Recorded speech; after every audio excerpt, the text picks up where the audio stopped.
परशुराम कुंड अरुणाचल प्रदेश के लोहित जिले के कमलांग रिजर्व वन क्षेत्र में स्थित है। इस कुंड की जल मां गंगा की जल के समान पवित्र है।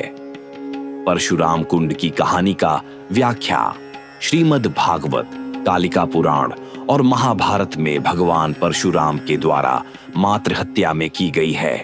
कथाओं के अनुसार भगवान परशुराम की माता रेणुका हवन के लिए जल लाने गंगा नदी पर गई हुई थी।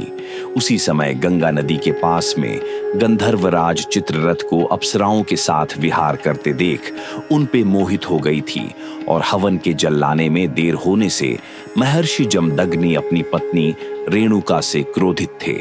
माता रेणुका जब जल लेकर आई तो महर्षि जमदग्नि ने एक एक कर अपने सभी पुत्रों को अपनी पत्नी रेणुका का वध करने को कहा, लेकिन कोई भी पुत्र ने वध नहीं किया। आखिरी में महर्षि जमदग्नि अपने चौथे पुत्र परशुराम को माता रेणुका का वध करने को कहा। भगवान परशुराम अपने पिता का आज्ञा का पालन करते हुए फरसे से अपनी माता रेणुका का शीश एक झटके में धड़ से अलग कर दिया।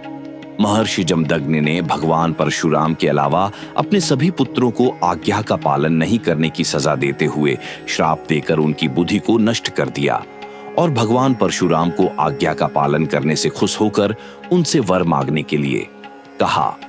तब भगवान परशुराम ने अपने पिता महर्षि जमदग्नि से 3 वर मांगे। पहला वर, मेरी माता फिर से जीवित हो जाए। दूसरा वर, माता को ये याद ना रहे कि उनकी हत्या हुई थी। तीसरा वर, मेरे तीनों भाइयों को बुद्धि लौटा दे। महर्षि जमदग्नि ने भगवान परशुराम को तीनों वर देकर सब कुछ तो पहले की तरह सामान्य कर दिया, लेकिन भगवान परशुराम एक बात से बहुत ही परेशान थे। उन्होंने अपने माता की हत्या की थी, जिसका उनको मातृ हत्या का दोष लगा था, जिस कारण भगवान परशुराम के हाथ से फलसा चिपक गया था, जिस फरसे से उन्होंने अपनी माता की हत्या की थी।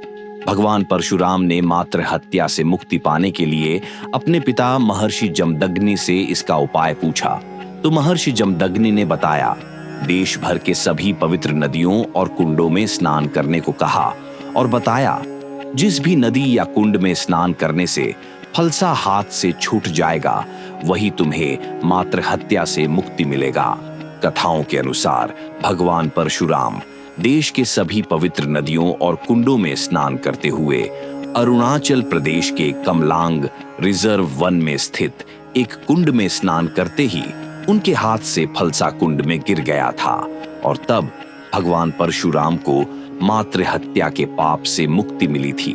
और आज भी लोग मानते हैं कि इस कुंड में स्नान करते ही सारे पाप धुल जाते हैं। वैसे तो इस कुंड में स्नान करने लोग पूरे साल यहाँ आते हैं, लेकिन लोग खासकर मकर संक्रांति के दिन इस पवित्र कुंड में स्नान करना शुभ मानते हैं। हिंदू धर्म के और भी मंदिर और धर्म स्थलों के बारे में जानने के लिए हमें YouTube पे सब्सक्राइब करें और Facebook और Instagram पे फॉलो करें।